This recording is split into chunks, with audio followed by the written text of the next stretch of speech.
एक प्रश्न बार-बार बहुत से प्लेटफ़ॉर्म्स पे उठता है। मेरे से भी बहुत बार बहुत से लोगों ने पूछा और आपने भी बहुत बार बहुत सी जगहों पर सुना होगा अथवा आपके मन में ख़्याल आया होगा कुछ पढ़ते हुए कि हम क्या सिर्फ़ ध्यान लगाएँ और ध्यान लगाने से ही हमारी सारी प्रॉब्लम सॉर्ट आउट हो जाएँ। क्या ये पॉसिबल है? क्या ये पॉसिबल है कि हम ध्यान लगाना शुरू कर दें, हमें ध्यान लगना शुरू हो जाए, हम गहरे ध्यान में उतरना शुरू कर दें, तुरीयावस्था में स्थित होना शुरू हो जाए और हमें धन मिलना शुरू हो जाए, हमें सामाजिक प्रतिष्ठा मिलनी शुरू हो जाए, हमारे खराब रिश्ते सुधरने शुरू हो जाएँ। जो कुछ जीवन में हम चाहते हैं, जो कुछ भी हम चाहते हैं, वो सब हमारे को मिलना शुरू हो जाए, सिर्फ़ ध्यान लगाने से। क्या ये पॉसिबल है? तो मैं तो ये कहूँगा हाँ, 100% पॉसिबल है और आज हम इसी बारे में बात करेंगे कि क्या वो विज्ञान है, क्या वो टेक्निकल पॉइंट्स हैं, जिसको हम ध्यान लगाने से समझ पाएँगे और हमें अपनी मन की वांछित वस्तु, हमारी इच्छाएँ, हमारी ज़रूरतें पूरी हो जाएँगी। मैंने ऐसे-ऐसे संतों के आश्रम देखे हैं, जहाँ पर एक नॉर्मल व्यक्ति का पहुँचना भी असंभव होता है। वो ऐसे स्थान पर उन्होंने अपने आश्रम बनाए हुए हैं, एकदम बहुत ऊँचे पहाड़ों पर अथवा एकदम गहरे-गहरे घने जंगलों के अंदर, जहाँ पर हम आप जाने में भी घबराएँ, ऐसी जगहों पर मैंने वो आश्रम देखे हैं और पूर्ण ऐश्वर्य होता है वहाँ पर। खिंच-खिंच कर प्रकृति, खींच-खींच कर प्रकृति सब कुछ देती है। अथवा दूसरे शब्दों में कहें कि उन सिद्धों के, उन संतों के ध्यान में इतनी शक्ति होती है कि सारी चीज़ें उनकी ओर आकर्षित होती हैं अथवा जो भी वो चाहे वो आकर्षित होती है। और मैं आज का ही समय का व्यक्ति हूँ, ये नहीं सोचना कि मैं कोई पिछले जन्म में देखा था। मतलब मैंने कोई मेरे को कोई ऐसी कोई विद्या आती है, जिसे हम प्रतिप्रसव कहते हैं, मैंने उसमें नहीं देखा था कि मैंने अ, ध्यान लगा के जो रिवर्स ध्यान की स्थिति में या ध्यान में दृष्टांत नहीं हुआ था, प्रत्यक्ष देखा था।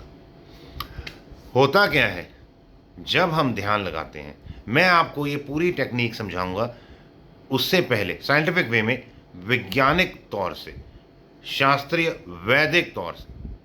सबसे पहले अभी के अभी वीडियो को लाइक करें, चैनल को सब्सक्राइब करें और मुझे पूरा विश्वास है कि आपको ये वीडियो ज़रूर पसंद आएगा, आपका जीवन बदल देने वाला वीडियो है ये। तो आपने ये वीडियो को बाद में अपने मित्रों के साथ और संबंधियों के साथ शेयर करना है। You have to share the video with your friends and relatives on various social media platforms. So अब हम आगे बढ़ते हैं अपने मूल प्रश्न पर कि क्या ध्यान से हमारे को ये सारी वस्तुएं मिलती हैं। ध्यान से क्या होता है? सबसे पहले ध्यान क्या होता है? ध्यान जब हम अपनी सबसे पहले चारों ओर के जो भी हमारे चारों ओर घटित हो रहा है, हम उससे अवेयर होते हैं, उसमें हम लिप्त नहीं होते, हमें सब कुछ पता है क्या हो रहा है चारों ओर। हमारी सेंसेस तेज होनी शुरू हो जाती हैं जब हम ध्यान लगाते हैं। फिर जब हम धीरे धीरे ध्यान में आगे बढ़ते हैं, तो हमारे को अपने अंदर के प्रति जागरूक होना शुरू हो जाते हैं, अपने विचारों के प्रति, अपने भावनाओं के प्रति, अपने इमोशंस के प्रति। और हमारे को समझ आना शुरू हो जाता है कि मेरे को ये प्रॉब्लम, कोई भी एक्सप्रेशन, ये प्रॉब्लम आती है अथवा मेरे को ये कोई कठिनाई आती है या मैं खुश होता हूँ, तो मेरे श्वासों की रिदम क्या होती है, मेरा कौन सा सिर का ये जो कनपटियाँ होती हैं, यहाँ का मसल अथवा या जबड़ों के जो मसल्स हैं, वो टाइट होने शुरू हो जाते हैं जब मुझे गुस्सा चढ़ना शुरू होता है अथवा दुःख होता है। अच्छा, जब ये तनाव आते हैं, तो ये विभिन्न प्रकार के धीरे-धीरे रोग लेके आते हैं। और अब किसी को यदि रोग है, तो फिर वो रिलैक्स करना शुरू कर देता है अपने उन चीज़ों को ध्यान के द्वारा। तो ध्यान जब व्यक्ति लगाता है, तो सबसे पहले चित्त एकाग्र होना शुरू होता है। चित्त की एकाग्रता सामर्थ्य की जननी है।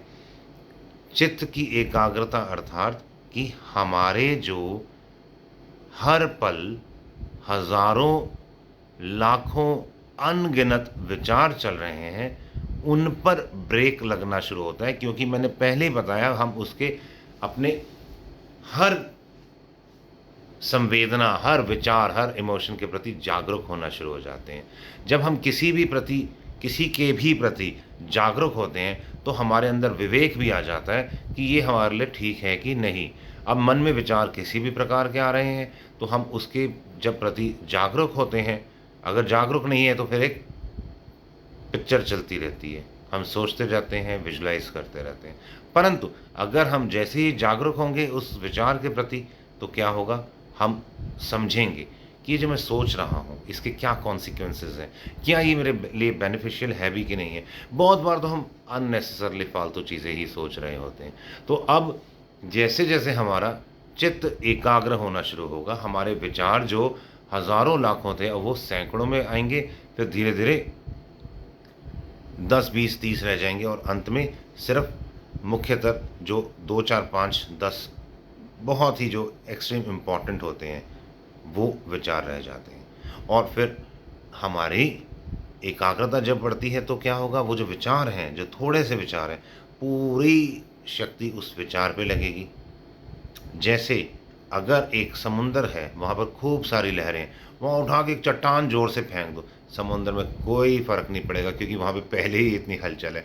हाँ, ये हो सकता है कि कुछ सेकंड्स के लिए एक आध बार वो बड़ा उछाल आएगा पानी का, परंतु हार्डली 5, 7, 10, 15 सेकंड में according to the size of the पत्थर, रॉक, वो फिर से अपनी वेव्स आनी शुरू होंगी। हज़ारों, लाखों, करोड़ों, अनगिनत, असंख्य लहरें हैं। परंतु अगर हम मानसरोवर चले जाएँ, वहाँ ब्रह्म सरोवर के पास जाके बैठ जाएँ और वहाँ पर एक छोटा-सा भी तिनका, वो कंकर, तिनका नहीं कंकर, छोटा-सा पत्थर उस समुंदर में, वो सरोवर में अगर हम फेंकते हैं तो क्या होता है, सरोवर में जैसे ही हम वो पत्थर फेंकेंगे, कंकर फेंकेंगे, दूर तक वेव्स जाएँगी। वैसे ही जब हज़ारों, लाखों, करोड़ों विचार होते हैं मन में, तो हमारे को कुछ भी घटना हो जाए फ़र्क ही नहीं पड़ता। परंतु जब मन शांत होता है तो एक विचार भी दूर तक काम करता है। तो फिर जब जैसे ही हम ध्यान लगाना शुरू करेंगे, हम अंतर उतरना शुरू करेंगे, बहुत ही अंदर गहरे में उतरना शुरू करेंगे, तो हमारे को हम स्वाभाविक शून्यता में स्थित होना शुरू हो जाएंगे, विचार खत्म होने शुरू हो जाएंगे और हमारे जितने भी पूर्व जन्मों के संचित कर्म थे वह स्वाहा होने शुरू हो जाएंगे, क्योंकि कोई भी कर्म हमारे को विचारों के द्वारा तो आते हैं, तो वो वैसे ही ख़त्म होने शुरू हो जाएंगे। अब हमारे को अगर धन की आवश्यकता है, हमारे को रिलेशंस किसी तरह से किसी से ख़राब हैं अथवा किसी से रिलेशन नया बनाना चाहते हैं, सब चुटकियों का खेल हो जाएगा, क्योंकि हमारा विचार इतना प्रभावशाली होगा, इतना उसमें शक्ति होगी, क्योंकि वो अंदर आत्मा से उठ के आ रहा होगा। प्रकृति को वो हर हाल में पूरा करना ही पड़ता है, अकाट्य हो जाता है। हम कॉस्मोस से इतना ज़्यादा जुड़ चुके होते हैं, अलाइन हो चुके होते हैं। हम यहाँ सोचेंगे और उसी पल हमारा जो संकल्प है वो मटेरियलाइज़ होना शुरू हो जाता है। अब डिपेंड ये करता है कि वो अगर बहुत बड़ा संकल्प है तो समय लेगा फलीभूत होने में, और छोटा संकल्प है तो वो जल्दी फलीभूत हो जाएगा, परंतु फलीभूत हर हाल में होता है। फिर वो हम धन चाहें, रिलेशंस चाहें, समाज में प्रतिष्ठा चाहें, कुछ भी चाहे, शरीर का स्वास्थ्य चाहें, असाध्य से असाध्य रोग खत्म होने शुरू हो जाते हैं। जो भी हम चाहें, अथवा हम बहुत सी चीज़ें नहीं भी चाहते, वो भी खिंच खिंच के आनी शुरू हो जाती हैं। हमें फिर चुनाव करना पड़ेगा कि क्या हमें अपने जीवन में अपनाना है और क्या नहीं। तो सबसे पहली चीज़ साधना करके, प्राणायाम करें, फिर साधना करें, गहरे गहरे ध्यान में उतरें और शून्यता में स्थित होना शुरू हो जाए, तुरीयावस्था में टिकना शुरू हो जाए, सब कुछ मिलना शुरू हो जाएगा। मेरे ख्याल से अब मैं आज का वीडियो यहीं पे ख़त्म करता हूँ। किसी प्रकार का यदि कोई प्रश्न हो तो ज़रूर पूछना। All the best, God bless you all. जय श्री राम।